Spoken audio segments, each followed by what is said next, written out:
श्री राम। हर हर महादेव। जय हिंद राष्ट्र। हिंदू दर्शन आपका अपना चैनल है और इस पर आपका हार्दिक अभिनंदन है। क्या मित्रों, कभी आपने सोचा है कि आखिर इस भाईचारे में सिर्फ हिंदुओं का ही घर क्यों जलता है और इस भाईचारे के आड़ में, इस भाईचारे के चक्कर में पड़कर हमेशा ही हिंदू ही पलायन करने पर क्यों व्यस्त होता है और इस भाईचारे के आड़ में बारंबार पीड़ित पक्ष हिंदू ही क्यों होता है। तो मित्रों, आज का विषय इसी भाईचारे के ऊपर है। और मित्रों, एक बात है कि जो हम समझ नहीं पा रहे हैं और इस भाईचारे के चक्कर में सिर्फ आज नहीं, हम लंबे समय से इसका शिकार होते आ रहे हैं और इस भाईचारे रूपी जिहाद को हम समझ नहीं पा रहे हैं और इससे हम कुछ सबक ले नहीं पा रहे हैं। और मित्रों, और ये भाईचारा आखिर केवल इस भारतवर्ष में ही किस लिए? क्या 57 इस्लामिक देशों में ऐसा भाईचारा और सेकुलरिज्म है? नहीं है। तो ये गौरतलब बात है कि इस बात पर हम ध्यान नहीं दे पा रहे हैं। तो और इस भाईचारे के शिकार जब से इस्लामी आक्रांताओं का आगमन हुआ है तब से हम हो रहे हैं। तो मित्रों, कड़वा सत्य यह है कि हम सभी ने इससे कोई सबक नहीं लिया है। हाँ, सबक लिया है सिर्फ भागने का। हमने भागने के अलावा कोई सबक नहीं लिया है। अगर भागने के अलावा हम सभी ने लड़ने की ठानी होती तो आज ऐसी हालत न होती। और आखिर भाग कर हम कहाँ तक जाएंगे कि जब बारंबार देखा जाता है कि हम पलायन ही करते हैं। हम पाकिस्तान से भागे, वही पाकिस्तान जैसे आर्यवर्त भारतवर्ष का अभिन्न अंग हुआ करता था, हम वहाँ से भागे। फिर हम अफगानिस्तान से भागे, जो इससे आर्यवर्त भारतवर्ष का अभिन्न अंग हुआ करता था। ठीक इसी प्रकार हम काबुल से भागे, जिस काबुल का नाम पहले कुंभा नगरी हुआ करता था, राणा कुंभा के नाम पर, हम वहाँ से भी भागे। हम ईरान से भागे, जिस ईरान का वास्तविक नाम था आर्यन, जो आर्य की भूमि हुआ करती थी, हम वहाँ से भागे। हम इंडोनेशिया से भागे, हम इराक से भागे, जिस इराक का पुराना नाम मेसोपोटामिया था, जिससे भारतवर्ष का व्यापारिक संबंध था, हम वहाँ से ही भागे। आखिर हम कब तक भागेंगे? और मित्रों, जो हम इंडोनेशिया से ही भागे, उस इंडोनेशिया से भागे जिस इंडोनेशिया में सुग्रीव के बड़े भाई बाली का तपोभूमि हुआ करता था। उस सुग्रीव के बड़े भाई बाली का तपोभूमि वो इंडोनेशिया हुआ करता था, हम वहाँ से भी भागे। हम अजरबैजान से भी भागे, जो कि आज एक इस्लामिक राष्ट्र के रूप में परिवर्तित हो चुका है। और वहाँ से भी जब साक्ष्य उत्खनन का कार्य हुआ तो वहाँ से भी शिवलिंग की प्राप्ति हुई। अर्थात ये सनातन हिंदू धर्म के मानने वाली सनातन भारतवर्ष से कितना विशाल था, लेकिन भागते भागते आज हमारी स्थिति ऐसी हो चुकी है कि हम विश्व के 7वें देश के रूप में जाने जा रहे हैं। जबकि इस भारतवर्ष का एक समय क्षेत्रफल, जब मौर्य वंश का शासन था, तब 83 लाख स्क्वायर किलोमीटर में था और आज इस भारतवर्ष का क्षेत्रफल 32,87,263 किलोमीटर तक हो चुका है। अर्थात हम 50 लाख किलोमीटर अपना गवा चुके हैं। क्यों? क्योंकि हम बारंबार भागने का काम करते हैं और पलायन करने का काम करते हैं, पर हम लड़ना नहीं चाहते। लड़ते नहीं, क्योंकि शस्त्र और शास्त्र दोनों ही इस किसी भी व्यक्ति के लिए, इस समाज के लिए आवश्यक है। शस्त्र के बिना, शस्त्र केवल हो और शास्त्र न हो तो भी अच्छा नहीं है, और शास्त्र केवल हो शस्त्र न हो तो भी अच्छा नहीं है। हम उस सीरिया से भी भागे जिस सीरिया में मौर्य वंश के तीसरे शासक सम्राट अशोक ने उस सीरिया को भी जीत लिया था। आज वो सीरिया भी एक इस्लामिक राष्ट्र के रूप में परिवर्तित हो चुका है। वो सीरिया भी एक इस्लामिक राष्ट्र के रूप में जाना जाता है। हम उस बांग्लादेश से भी भागे जिस बांग्लादेश की राजधानी ढाका हुआ करती है, और जो कि ढाका जो है उस ढाकेश्वरी माता के मंदिर के नाम पर उस बांग्लादेश की राजधानी ढाका हुआ करती थी। हम वहाँ से भागे। आखिर हम अपनी पहचान कब तक खोते रहेंगे? और मित्रों, यही नहीं, हम बलूचिस्तान से भी भागे जिस बलूचिस्तान में का संबंध इस सनातन हिंदू धर्म से था, और आज के समय में इस बलूचिस्तान में मात्र 0.1% हिंदू रह चुके हैं। यानी 0.1% हिंदू रह चुके हैं और वहाँ आज एक भी मंदिरें नहीं बची है। हम हम उस पुरुषपुर से विभागे जिसे आज पेशावर के नाम से जाना जाता है। यह पुरुषपुर वह जगह है जो संस्कृत व्याकरण का रचयिता पाणिनि ऋषि मुनि के नाम पर हुआ करता था। हम वहाँ से भागे और हम भागते भागते हम उस लवपुर से भी भागे जिस लवपुर की स्थापना श्यामचंद्र के पुत्र लव के द्वारा की गई थी और आज यही लवपुर आज लाहौर के नाम से जानी जाती है। हम उससे कुशपुर से भी भागे जिसका नाम आज कराची है, जिस कुशपुर की स्थापना मर्यादा पुरुषोत्तम श्री रामचंद्र के पुत्र लव के नाम पर हुआ था। जिन जिन मर्यादा पुरुषोत्तम श्री रामचंद्र के पुत्र लव के नाम पर लाहौर हो गया, जो लवपुर से लाहौर हो गया, जो कुशपुर से कराची हो गया, हम वहाँ से भागे। और इतना ही नहीं, हम मुल्तान से भी भागे जिस मुल्तान का वास्तविक नाम पहले मूल स्थान हुआ करता था। इस मूल स्थान में सर्वप्रथम होलिका दहन हुआ था। इस मूल स्थान में ही प्रहलादपुरी मंदिर हुआ करती थी। आज इस मूल स्थान में जो प्रहलादपुरी मंदिर हुआ करती थी, आज वो भारतवर्ष के हाथ से जा करके पाकिस्तान के हाथ में चला गया और इसे आज मुल्तान के नाम से जाना जाता है। और मित्रों, आखिर भागते भागते हम कहाँ जाकर रुकेंगे? क्या सदैव हम भागते ही रहेंगे? और याद रखिए मित्रों कि बुज़दिलों कायरों का कोई जमीन नहीं होता। तो अब फैसला आप करें कि क्या अपने आने वाली पीढ़ियों को ये बताएंगे कि आप बुज़दिल थे, कायर थे, और बुज़दिल और कायर की तरह आप बारंबार पलायन करके भागते रह गए, सिर्फ भागने का काम किया। भागने का क्रम आज भी जारी है। पहले हम और भी किसी देश से भागे और अपने इस भारतवर्ष में भी आप कुछ देशों से कुछ जगहों से भाग रहे हैं। हम पहले नुह से भागे, फिर कश्मीर से भागे, फिर कैराना से भागे, फिर संभल से भागे, फिर हम नागपुर से भागे। नागपुर में भी हम भाईचारा का शिकार हुए। जिस भाईचारा का आखिर इस भारतवर्ष को क्या जरूरत है? क्या 57 इस्लामिक देशों में ये भाईचारा है, सेकुलरिज्म है, भारत में क्यों? और मित्रों, इस भाईचारे का शिकार हम 1200 वर्षों से होते आ रहे हैं। इसी 1200 वर्षों के कारण जब से इस्लामिक आक्रांता का आगमन हुआ, तब से आज तक इसी भाईचारे की आड़ में हम लोगों ने 1200 वर्षों में 9 करोड़ हिंदुओं की नृशंस हत्याएं हो चुकी है। इस बात को मैंने पहले ही बताया था। और मित्रों, आज ये जो क्रम है, भागने का क्रम, हम आज ही नहीं, और हमारे साथ भाईचारा का खेल जो है, ये भाईचारे का स्वांग, भाईचारे का जो ढोंग है, जो एक जिहाद के रूप में है, हम आज ही शिकार नहीं हुए। इससे पहले भी पश्चिम बंगाल में से हम भागते आ रहे हैं। 16 अगस्त 1946 ईस्वी में डायरेक्ट एक्शन डे के समय 40,000 हिंदुओं की नृशंस हत्याएं की गई और हमें उससे भाईचारे की आड़ में हमारे 40,000 हिंदुओं की नृशंस हत्याएं की गई।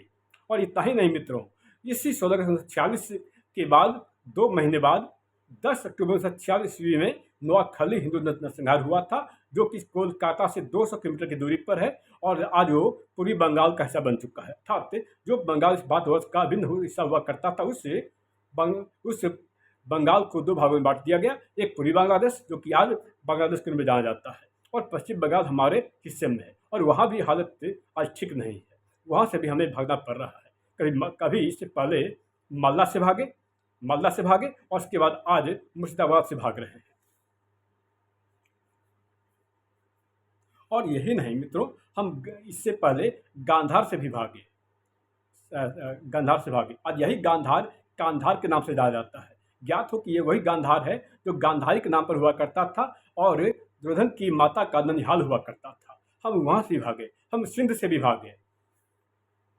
सन 1920 ईस्वी में हम बलूचिस्तान से भागे और आने वाले 100 वर्षों में वहाँ पर अब एक भी हिंदुओं का नाम निशान नहीं है और एक भी मंदिरें नहीं है। और ठीक इसी प्रकार हम उसके बाद हम सभी तक्षशिला से भी भागे, जो तक्षशिला आज रावलपिंडी के नाम से जानी जाती है। और ज्ञात हो कि रावलपिंडी जो है बप्पा रावल के नाम पर है और वो आज पाकिस्तान के हिस्से में पड़ता है। आखिर हम कब तक भागेंगे? हम ही आखिर इसे भाईचारे रूपी जिहाद के शिकार क्यों होते हैं। और ठीक इसी प्रकार हम 200 वर्ष पहले हम हिंदुओं ने हिंदू कुश को छोड़ा। इस हिंदू कुश की स्थापना भी मर्यादा पुरुषोत्तम रामचंद्र के पुत्र कुश के द्वारा की गई थी। इसके नाम पर इसका नाम पड़ा था हिंदू कुश। आज हिंदू कुश में भी उस एक इस हिंदुओं का नाम निशान तक नहीं है। इस हिंदुओं का नाम लेने वाला हिंदू कुश में कोई नहीं है, कोई अस्तित्व नहीं है। और ठीक इसी प्रकार 75 वर्ष पहले हम पाकिस्तान से भागे, 400 वर्ष पहले हम अफगानिस्तान से भागे। और इसी प्रकार हम बांग्लादेश भी हम लोगों ने पलायन किया। उसी बांग्लादेश में जहाँ बांग्लादेश में छोड़ के भागे, उस बांग्लादेश में जो उपाध्याय जो कि काफ़ी विद्वान प्रजाति मानी जाती है, उस उपाध्याय जो कि चटगांव में बसी, उस चटगांव में बसने के कारण उसे चटर्जी के नाम से जाना गया। तो बांग्ला भाषा में आपने बंगाली में लिखा होगा एक चटर्जी एक टाइटल होता है। वो चटर्जी जहाँ जिस चटगांव था आज वहाँ से भी हम भागे, वहाँ भी हमारा कोई नाम लेने वाला नहीं है, हमारा कोई नाम निशान नहीं बचा है। इस भाईचारे रूपी जिहाद के कारण कभी हमें कश्मीर से भगाया जाता है, कभी हमें केरल से भगाया जाता है, कभी हमें असम से भगाया जाता है, और कभी हमें पश्चिम बंगाल से भगाया जाता है। पश्चिम बंगाल में से पहले मालदा में क्या हुआ था हम इस बात से पूरी तरह से वाकिफ है। और अब बांग्लादेश, और इसी की परिणति है कि आज हमें मुर्शिदाबाद से भी भागना पड़ रहा है। आखिर कौन सा और कैसा भाईचारा है, और इस भाईचारे का शिकार सिर्फ हिंदू ही क्यों होता है? सिर्फ हिंदुओं का ही घर क्यों जलाया जाता है? सिर्फ हिंदुओं का ही घर क्यों जलता है? सिर्फ हिंदू ही क्यों पलायन करता है और हिंदुओं के घर ही जलाए जाते हैं? इस भाईचारे में सदैव हिंदू ही क्यों मार खाता है? क्यों सदैव हिंदू ही पलायन करता है? क्या हमेशा हिंदू ही पीड़ित, आखिर हमेशा हिंदू ही क्यों पीड़ित होता है? क्यों आखिर हिंदुओं का घर जलाया जाता है? और जो भी सेकुलर ब्रिगेड धर्मनिरपेक्षता की बात करते हैं और जो इसकी वकालत करते हैं, ऐसा नेता, ऐसा जो लिबरल जो भी नेता हैं, क्या अगर उनकी बहनों बेटियों के साथ ऐसा किया जाए, कहा जाए, उनकी पत्नियों के साथ कहा जाए कि तुम हमसे रेप करवा लो और अपने भाई, पति और बच्चे को हम तुम्हारे छोड़ देंगे, तो उन्हें क्या अच्छा लगेगा? तो ये कैसा सेकुलरिज्म है, कैसा भाईचारा है कि ये कहा करते हैं कि तुम्हें अपने भाई, बच्चे और पति की जान प्यारी है तो अपना रेप करवा लो। ये सेकुलर ब्रिड वालों को ही हो, अगर उन्हें अच्छा लगता है तो अवश्य करवाएं, लेकिन हम क्यों इसका भुक्तभोगी हो? इस किस भाईचारे की बात की जा रही है? उसे भाईचारा। और इस सेकुलरिज्म का कमाल देखिए कि इन्हें सारा सेकुलरिज्म और भाईचारा सिर्फ भारत में ही चाहिए, भारत के बाहर नहीं। 47 लाख देशों में आखिर कौन सा भाईचारा है और कौन सा सेकुलरिज्म है? 47 लाख देशों में भाईचारा और सेकुलरिज्म पर कभी कोई बात नहीं करता, सिर्फ भारत में से सेकुलरिज्म और भाईचारा चाहिए। वास्तव में जान लीजिए कि भाईचारा एक अलतकिया जिहाद है। इस झूठे भाईचारे और सेकुलरिज्म के आधार पर इस्लाम मजहब के मानने वालों ने अरब के एक छोटे से कस्बे से निकलकर, जी हाँ, अरब के एक छोटे से कस्बे से निकलकर इन लोगों ने इस्लाम मजहब के मानने वालों ने 57 इस्लामिक देश बना दिए। और इन मुस्लिमों का और इस्लाम मजहब के मानने वालों का सॉफ्ट टारगेट हम हिंदू ही रहते हैं, हम हिंदू ही हैं। जो कि पहले जो कि अरब नाम से जाना जाता था, आज वहाँ भी इन छोटे से कस्बे से निकल के लोगों ने 57 से बना दिया और 58वां इस्लामिक देश बनाने के रणनीति पर वो काम कर रहे हैं। और भारतवर्ष को वो 58वां इस्लामिक देश बनाना चाह रहे हैं, और यही गजवाए हिंद है। इन मुस्लिमों का सबसे बड़ा भाईचारा हथियार भाईचारा और सेकुलरिज्म है। ऐसा भाईचारा क्या किसी इस्लामिक देशों में है? याद रखिए 57 लाख देशों में से किसी भी इस्लामिक देशों में ना तो भाईचारे की बात होती है और ना ही सेकुलरिज्म की बात होती है। बांग्लादेश में बांग्लादेश में भाईचारा है? और इस बांग्लादेश में 71 से लेकर अब तक 4000 मंदिरों को ध्वस्त किया जा चुका है। जी हाँ, 4000 मंदिरों को ध्वस्त किया जा चुका है, अर्थात प्रति वर्ष 50 से ज़्यादा मंदिरों को ध्वस्त किया जा रहा है।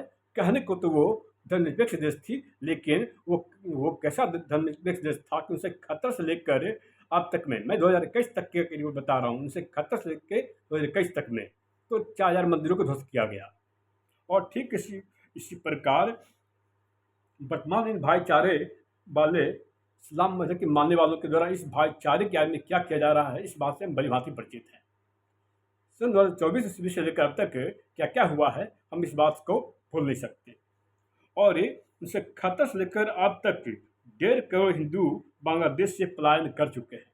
जी हाँ, 1.5 करोड़ यानी 1 करोड़ 50 लाख हिंदू वहाँ से पलायन कर चुके हैं। अर्थात इस 1 लाख, क्षमा कीजिएगा, इस 1 करोड़ 50 लाख हिंदुओं के पलायन करने का मतलब है 50 वर्षों में प्रति वर्ष 30 लाख हिंदू वहाँ से पलायन कर रहे हैं।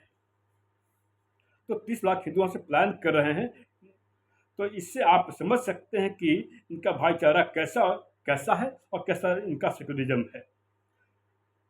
और ऐसे ही नहीं, एक सुप्रसिद्ध इतिहासकार, सुप्रसिद्ध पत्रकार जेनेट लेवी ने यह कहा कि जेनेट लेवी ने इस बड़े पैमाने पर हिंदुओं के कत्लेआम के संकेत दिए हैं। और सुप्रसिद्ध पत्रकार जेनेट लेवी ने सन 2021 ईस्वी में इस बात को कहा था कि बड़े पैमाने पर हिंदुओं के कत्लेआम के संकेत दिए थे। और अब 2025 है, यानी इन 2021 से लेकर 2025 तक में जो मैंने बताया कि 1 करोड़ 50 लाख हिंदू पलायन कर चुके हैं, इससे आंकड़े और भी बड़े होंगे। और मंदिरें भी ऐसे तोड़ी जा रही हैं, अर्थात 4000 से ज़्यादा मंदिरों को ध्वस्त किया जा चुका है। तो बारंबार हम सभी इस भाईचारे में हमें क्यों पड़ते हैं? भाईचारा हमें क्यों निभाना पड़ता है? क्या लोगों ने कभी भाईचारा निभाया है? तो भाईचारा एक बहुत बड़ा जिहाद के रूप में है। जितना जल्दी आप इसे समझ जाएं अच्छा होगा। अन्यथा जो आज मुर्शिदाबाद में हुआ है, जो मालदा में हुआ, जो नूह में हुआ, जो मऊ में हुआ और जो दिल्ली में हुआ, वो आगे भी होता रहेगा। और बारंबार तो आपके शोभा यात्रा पर पत्थरबाजी की जाती है, तो ये कौन सा सेक्युलरिज्म है? बारंबार ये कभी भारत माता को डायन कहते हैं, भारत माता को विधवा कहा करते हैं, क्या ये भाईचारा है? और कभी पुरुषोत्तम श्री रामचंद्र के बारे में अनाप शनाप बका करते हैं, अनाप शनाप बोला करते हैं, ये क्या भाईचारा है? नहीं चाहिए हमेशा भाईचारा। इस भाईचारे के चक्कर में न पड़े। आपसे पूर्ण निवेदन है कि आने वाले खतरे को भांपे। और जेनेट लेवी के द्वारा जो सुप्रसिद्ध इतिहासकार पत्रकार हैं, जो सुप्रसिद्ध पत्रकार जेनेट लेवी हैं, उनके बात को आप हल्के में न लें। उन्होंने बहुत बड़ा संकेत कर दिया है। अब इस संकेत को मानना, उसका पालन करना न पालन करना हम सबके ऊपर निर्भर है। हम आखिर चाहते हैं कि हमारी आने वाली पीढ़ियाँ सुरक्षित रहे, स्वस्थ रहे, उन्हें अच्छा समाज मिले। तो हम सबको सतर्क हो जाना चाहिए। जय श्री राम, हर महादेव, जय हिंद राष्ट्र।